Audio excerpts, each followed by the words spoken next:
I am a pirate who died to a shipwreck, and now I am stuck in the afterlife attempting to buy my way into salvation. I loved this game at first, but it became incredibly repetitive and kind of difficult for no reason at all. There's a mechanic in it that frustrates me, and you'll see that later. But without further ado, here is Pirate Cove Simulator. To start off, it gives you a tutorial and sandbox mode. Then we have this guy. I don't know who this guy is, but this narrator telling us that we fell off the ship and we've unalived. Beautiful narration, but it doesn't work very well for YouTube videos, so let's skip over this. So we get into the game and we're in this area. Blue light tells us to pick up this letter. The letter tells us that we have to pay back the money to break free of this and go to heaven, I guess. Prince of Death wants 1,000,000 gold. That's a lot of gold. It tells us to check the chest. And yeah, we owe a lot.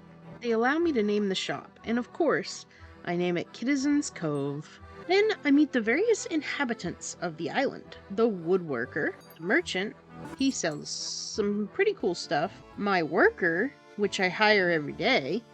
Hollow Hank, haven't learned about him yet. And Skeleton Sales. I'm sure there's more characters, but I wasn't able to play long enough to find them all. From the woodworker, I buy a shelf. And in usual kitty fashion, I drop the shelf backwards. You get to have a little bonfire with the box, which honestly, that is a pretty cool way to dispose of it.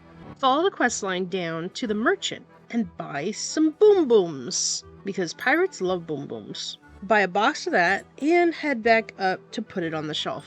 I lay out the product, set the price and realize that the table is backwards, so I fix that. Price tells me that it is unacceptable because apparently 150 is too high. So I take the hint and set it to 70. Then head on over and wait for my customers. Sell them the items, take the money, and I do like this mechanic. It's a balancing beam. Money on the left is the change that you owe. Then once the change is given, the purchase is completed. Then the game shows me a different mechanic, fishing. I did not actually expect to fish in this game, but honestly, I kind of like it. Fishing is as you would assume. You throw it out, you wait, and then you hit the letter on your keyboard to reel it in. Cool part about this, though, is that all of the stuff you're gathering through fishing, you can sell or use. So after fishing quite a bit, I head back to my shop. And then I learn a different mechanic as well. This is our storage box, and everything automatically goes into storage. You don't have an inventory. Honestly, love that because I hate managing inventory in video games.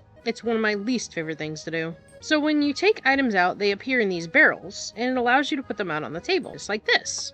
Everything in the game other than materials can be sold on these tables. Sometimes our customers even order online, which I don't know how that happens because I'm in the underworld, but okay. Those orders appear in these bottles, and this one wants beer, which you're about to find out is my least favorite part of this game. It has me go in and buy some type of upgrade to go to a different location. And when I buy this location and I go to it, it tells me to look around for stuff, and it starts to give me resources, like plants and things. And as I continue down the beach, I realize by pressing tab that I've got to level up, so I get the obvious one, treasure chests. And then nearby, I find one. That's a lot of gold for just starting out. Back home to figure out what these materials are for. So the quest takes me to this, the ingredient chest, and this cauldron-like thing. After putting certain ingredients in, it changes the flavor. This is what I don't like, and the reason I don't like it, you'll find out later. So I go to sleep to pass the time, and it goes pretty fast actually. So I take the beer that has finished over to my customer, which is interesting, and I also hire a worker on the way there. He's going to deliver all my packages, which is pretty cool. Then I go and buy all the stuff that the customer wants, and I buy a little too much, but hey, it'll come in handy later, I guess. There's these little things that honestly should be turned into something like a Easter egg with stuff to collect or something. There's these little buildings all over the map, but they don't do anything. Even this gold here, I can't pick it up. Infuriating. So, more collecting, more harvesting actual treasure. and harvesting stuff for, I guess, the beer. See, this treasure chest right here is a perfect example of things you can't harvest. You honestly should be able to. I gather even more materials and more materials for this darn quest, and then I get a new quest. Now I need to brew beer again. And here is where I start to get annoyed. All of these materials have a certain flavor profile, and if you mix them wrong, well, your stuff doesn't really taste right. And they're all random. So if you need one thing, then you have to balance it out with another thing, and that thing might not have the right numbers, and then you end up using all of your ingredients, and you can't make a potion or a beer or anything like that because it won't let you. If your flavor profile is wrong, it just errors out. I stack up the crates in order to give these to the customer, gather some more stuff from the field, brew some more beer, and find out that I absolutely hate this minigame. The fact that I have to do math in order to create beer, because if you mix too much, it destroys the taste. And also, all of these herbs, they are in short supply, so using them needs to be done sparingly. I hate this. Look at this. I have 2 perfects and an error, and then I have to just wipe it and lose all that material. I hate this. Why can't this be more, I don't know, functional? Look how hard this is. And I'm not a stupid person. I just don't have the materials for this. And this early in the game, they're giving me all these materials, and none of them really go together. I didn't look at a guide because I'm brand new to the game. Why would I do that to myself? Like, I don't know.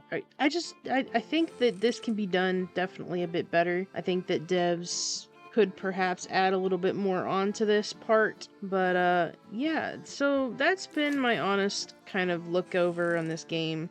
If you liked it, hit the like button, subscribe. I'm going to be doing a lot more indie games just like this, so yeah, I'll talk to you later, guys. Thanks for watching. Devs, a little bit of advice for that mini game. I would make it so that the user has 2 steps. First, putting the ingredients together, and then pressing complete or brew or whatever. Because being able to not pull the ingredients out is the frustrating part. Like, I want to be able to sit there and put ingredients in and then actually click a confirmation button before they get used. Another thing I'd like to see is a way to gather multiple ingredients at the same time. For example, maybe a skill tree that ups the amount of stuff you get. I don't know if maybe that comes later on, but there's a lot that could be done to this game to really improve it, and I feel kind of let down by what I was given.